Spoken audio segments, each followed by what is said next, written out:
Un cordial saludo, compañeros. Bueno, en el día de hoy a mi grupo le corresponde hablar sobre la evaluación en psicología clínica. A continuación, les voy a compartir dos definiciones que hemos encontrado de evaluación clínica. La primera nos dice que la evaluación clínica es una función fundamental en el ejercicio del psicólogo, dado que le permite al profesional indagar, plantear objetivos, intervenir, pronosticar y volver a evaluar si los objetivos se alcanzaron.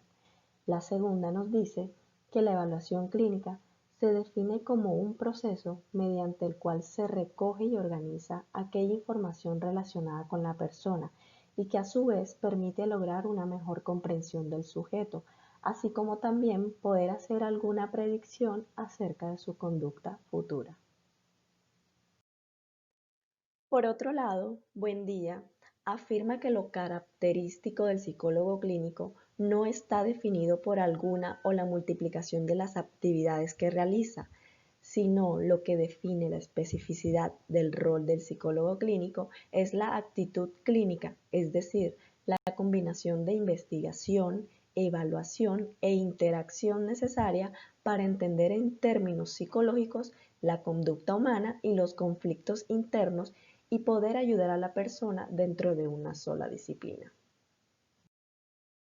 Se han distinguido algunas fases en el proceso de evaluación. A continuación voy a mencionarlas, pero más adelante vamos a explicar cada una de ellas. La primera es el contacto inicial y análisis del problema. Segundo, formulación y contraste de hipótesis explicativas.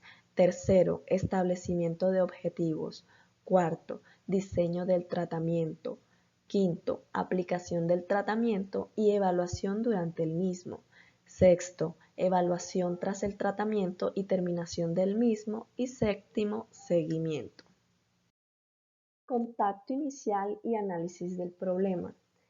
Esta fase tiene como principal objetivo explicar la confidencialidad de la información y sus límites, es decir, se le debe explicar al cliente que aquella información que nos proporcione será confidencial, salvo aquellos casos en que el cliente amenaza con infringir un daño grave a otras personas o a sí mismo. Por ejemplo, un maltrato o abuso sexual de menores o de personas que no pueden dar su consentimiento, intento de homicidio o suicidio. De igual manera, se le explica que aquella información que nos proporcione puede ser compartida con otros profesionales si así lo requiere. Establecer una buena relación con el paciente. Es fundamental establecer una actitud empática y cordial hacia el cliente, pues dedicarse solo a obtener información puede llevar a ver al terapeuta como insensible, lo cual tendrá efectos perjudiciales en la relación terapéutica y en la colaboración del paciente. La empatía implica saber escuchar, mostrar interés verbal y no verbal, comprender los puntos de vista del cliente y verificar con éste el grado en que se ha comprendido sus puntos de vista. También es importante que el terapeuta consiga que sus pacientes se sientan lo suficientemente seguros y confiados como para poder expresar sus dudas, preguntas, reservas y temores. No hacerles caso, cortarles o criticarles conduce a una relación de poca confianza que favorece el retraimiento, el engaño e incluso el abandono. También se identifican, se explora y se especifican los problemas de este. En este apartado se intenta recoger toda la información necesaria con el fin de poder especificar los problemas que se van a tratar. Determinar cuáles son aquellas variables relacionadas con el surgimiento, desarrollo y mantenimiento de los mismos, así como también derivar al paciente en caso de no satisfacer adecuadamente sus demandas. Motivo de consulta y otros problemas.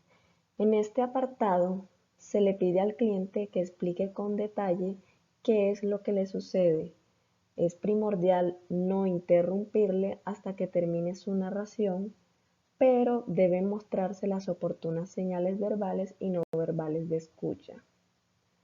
Una vez que el cliente ha contado lo que le pasa, se hace un breve resumen que implique que se comprende lo que se ha explicado y cómo se siente. De este modo se consiguen varios objetivos.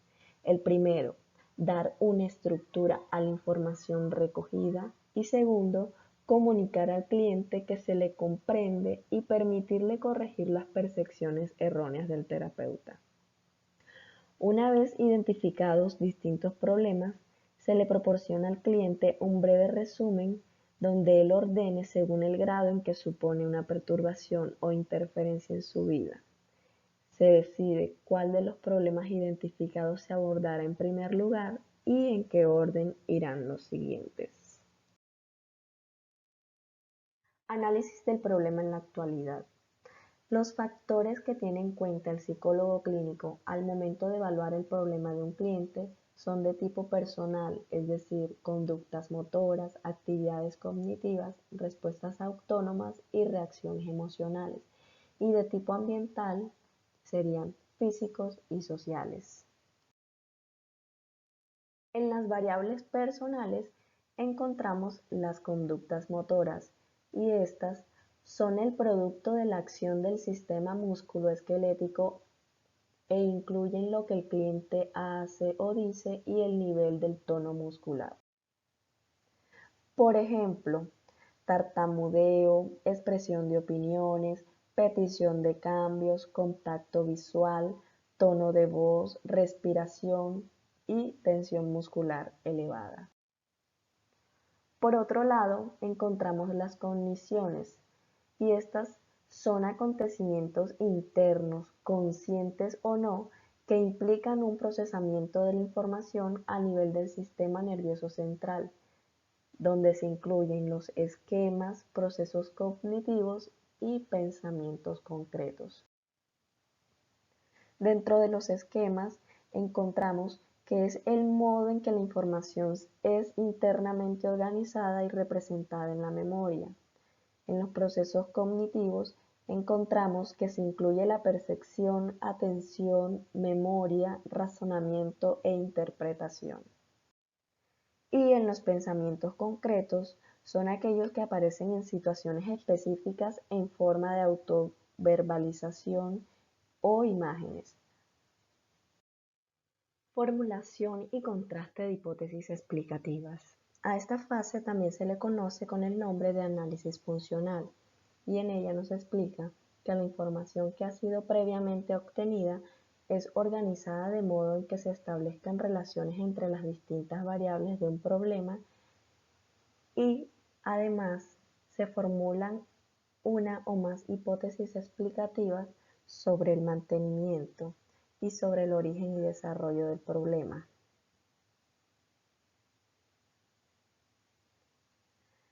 Al formular la hipótesis de mantenimiento, es importante seleccionar solo las variables que son importantes y controlables, además de establecer la medida en que cada una de ellas contribuye a la explicación del problema o conducta problemática.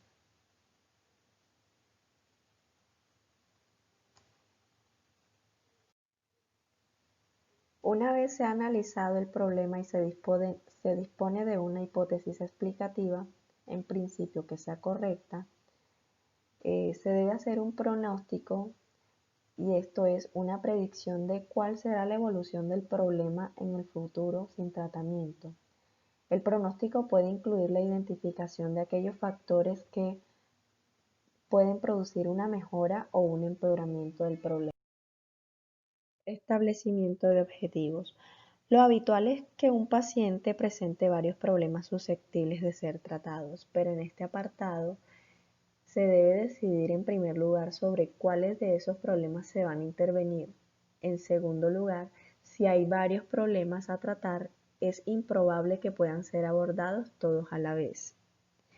Una vez claras las prioridades, el siguiente paso es justificar la necesidad de establecer objetivos específicos a alcanzar respecto al problema. y establecer dichos objetivos. Una vez se hayan establecido los objetivos, se deben cumplir una serie de características. Por ejemplo, deben responder a las necesidades del cliente y ser por lo tanto individualizados. Deben ser realistas, es decir, no deben plantearse metas cuyas probabilidades de conseguir sean muy bajas. Ser específicos, es decir, hay que describir qué conductas deben instaurarse, incrementarse, eliminarse o reducirse, en qué situaciones y con qué frecuencia, duración o intensidad. Deben suponer una resolución o al menos una mejora sustancial de los problemas del cliente que se van a tratar. Deben enfatizar el comportamiento eficaz del cliente en su medio ambiente. Además, hay que intentar promover un incremento de experiencias satisfactorias y no limitarse solo a reducir o eliminar el malestar emocional o las conductas inadecuadas. Deben ser acordados con el cliente y no impuestos por el terapeuta u otras personas. Cuando haya varios clientes, como sucede en la terapia de pareja y familia, todo debe estar acordado en los objetivos a lograr. Deben ser aceptables para el cliente y para el terapeuta. Siempre que sea posible, deben ser redactados en términos positivos en vez de en términos negativos. También es importante mencionar que al momento del paciente dar su consentimiento informado al tratamiento, esto implica que debe ser informado de forma comprensible del tratamiento que se le va a aplicar, de sus objetivos y de la duración estimada del mismo. Debe ser informado de las cualificaciones profesionales del terapeuta, incluyendo su experiencia en general y con respecto al problema a tratar. El consentimiento debe estar libre de presiones y coacción. El cliente puede retirar el consentimiento en cualquier momento. El consentimiento debe darse por escrito en el caso de tratamientos que comporten inconvenientes notables que puedan repercutir en la salud del paciente.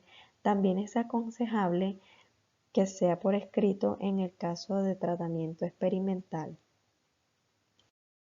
Diseño del tratamiento. El programa de tratamiento debe especificar no solo qué técnicas se van a emplear y para qué conductas problemáticas y variables explicativas, sino también cuál va a ser la secuencia temporal de las técnicas aplicadas. Además, las técnicas elegidas implican uno o más de los siguientes modos de intervención. La intervención verbal siempre se da. La instigación. En esta, el cliente realiza en su medio natural actividades convenidas con el terapeuta para conseguir los cambios deseados. En la replicación, se simulan o representan en la consulta situaciones de la vida del cliente con propósito de cambio. Por ejemplo, en la exposición imaginal, el cliente imagina las situaciones temidas.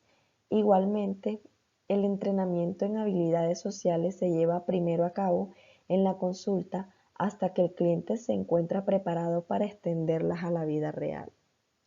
En la intervención directa, el terapeuta se desplaza al medio del cliente con la intención de modificar la conducta directamente, o bien las técnicas son aplicadas en el medio natural por parte de personas allegadas, con los que se ha empleado la instigación o la replicación.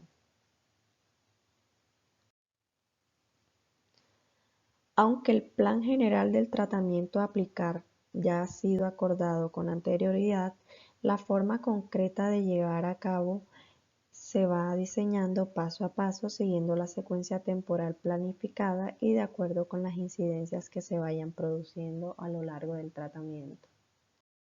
Aplicación del tratamiento y evaluación durante el mismo.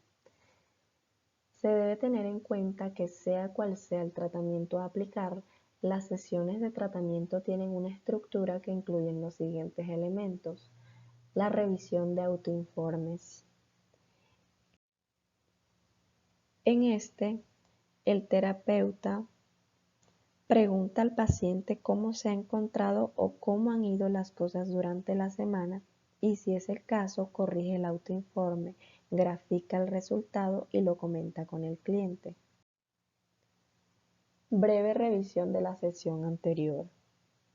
En este apartado se le pregunta al paciente qué cosas le parecieron importantes de la sesión anterior y si hay algo que quiera comentar. Establecimiento del orden del día. En este se trata de determinar qué se va a hacer en la sesión y en qué orden se va a dar. Revisión de las actividades entre sesiones. Se trata de ver cómo han ido las actividades acordadas, lo que el paciente ha aprendido de las mismas, los posibles obstáculos que han habido para su realización y las dificultades que han podido surgir al llevarlas a cabo. Aplicación de técnicas específicas. La mayoría de las sesiones están dedicadas al empleo de técnicas dirigidas a trabajar los puntos que han sido acordados en el orden del día. Acuerdos sobre las actividades a realizar entre sesiones. Es importante destacar que las actividades han de ser acordadas, aunque el nivel de colaboración dependerá de la fase del tratamiento. Y por último, el resumen y retroalimentación del paciente. La sesión se termina pidiendo al paciente que resuma los puntos principales que ha aprendido o descubierto. El terapeuta puede ayudar en este proceso haciendo preguntas y ofreciendo breves resúmenes. Hay que tener en cuenta que el programa de tratamiento puede ser modificado o sustituido no solo por resultar ineficaz, sino también por otras razones tales como surgimiento de nuevos problemas más apremiantes, aparición de nuevos datos que modifiquen la situación o la hipótesis explicativa. La evaluación tras el tratamiento y la terminación del mismo. En la evaluación post-tratamiento pueden incluirse algunas nuevas medidas como algún cuestionario de satisfacción con el tratamiento y una escala de valoración en la que el cliente y el terapeuta califiquen el grado en que el primero ha mejorado en sus diversos problemas y el grado en que le siguen afectando o perturbando. Para decidir el nivel de cambio logrado en las distintas variables dependientes, pueden seguirse un criterio cuantitativo y un criterio clínico-social. Dentro de los análisis cuantitativos de los resultados, el criterio implica comparar los datos post-tratamiento con los datos obtenidos en el pretratamiento o, si es el caso, con los datos obtenidos en un grupo de control. Y en la valoración clínico-social de los resultados, se tiene en cuenta el criterio cuantitativo, pues ya no basta con que haya un cambio, sino que además este debe ser clínica y socialmente significativo. Seguimiento. Una vez ha transcurrido cierto tiempo desde la terminación del tratamiento, se recogen nuevos datos para comprobar el grado de mantenimiento de los cambios terapéuticos. El periodo de seguimiento puede ser más o menos largo e incluir uno o más periodos de evaluación. Una pauta aconsejable es hacer un primer seguimiento a los 3 meses, un segundo a los 6 meses y un último a los 12 meses, aunque en ciertos problemas con gran probabilidad de recaída como los adictivos y los trastornos de alimentación, se sugiere prolongar el seguimiento hasta los 5 años. Asimismo, los datos que se han recogido durante el seguimiento se comparan con los obtenidos al final del tratamiento y con los criterios de significancia clínica para evaluar cómo está el cliente y si ha habido un mantenimiento del progreso, una mejora adicional o un empeoramiento. Aspectos éticos y deontológicos. Se debe tener en cuenta que la evaluación psicológica conlleva, en primer lugar, una relación en la que una persona trata de entender a otra, en tanto que esa persona evaluada es única, activa y en general es la única responsable de las decisiones que toma sobre su vida y sobre su futuro. Es por ello que los códigos éticos son una buena herramienta que nos recuerda la importancia y los límites del trabajo que desempeñamos, sustentados estos en la responsabilidad profesional. Dentro de esas características encontramos que no se debe dar laxitud en los procedimientos o dejadez de los mismos, es decir, una vez se ha planeado o se ha planteado cuál es el procedimiento que se va a realizar con el paciente, se debe tener una secuencia y debe ser llevado a cabo en la menor brevedad. Creer que con una breve interacción verbal con la persona evaluada es suficiente para saber lo que le pasa. Dar recomendaciones de manera precipitada antes de haber realizado un apropiado análisis. Dejarse llevar por sus propias emociones sobre lo que acontece a la persona evaluada o a sí mismo. Tener previamente o establecer relaciones afectivas o de otro tipo con la persona que se va a evaluar. Por otra parte, cada vez es mayor la importancia que se le confiere a la obtención del consentimiento informado de la persona a evaluar, previo a su evaluación, claro está, y preferentemente en un formato escrito.